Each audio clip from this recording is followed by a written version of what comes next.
2 లక్షలు రుణమాఫీ చేస్తామని చెప్పిండు రేవంత్ రెడ్డి. ఇప్పుడు ₹1,00,000 అంటాడు మరి.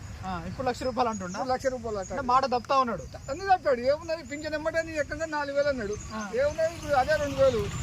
అదే చంద్రబాబు నాయుడు పొంగన సత్యం పెట్టినా పెట్టలేదా? అక్కడ 4,000 వచ్చింది. ఆల్రెడీ వచ్చింది. అక్కడ శిష్యుడే కదా మరి తను. అది అదొక్కటే కాదు, ఏ పథకం అన్నాడు ఆ పథకం చేసేస్తాడు. చంద్రబాబు ఏం పోటీ చెప్పండి. చంద్రబాబు అంటే ఇవాళ రోజున చంద్రబాబు మా కుల పైన సరే మీరందరూ మార్పు అన్నారు, మార్పు కోరుకున్నారు, మార్పు వచ్చింది.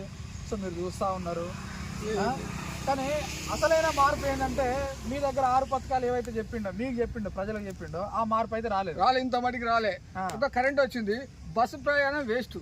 ఎందుకంటే లేడీస్ కి ఏమైంది? ఏ పని లేకపోయినా పోతున్నారు వాళ్ళు జెంట్స్ ఇంటికాడ పెట్టి.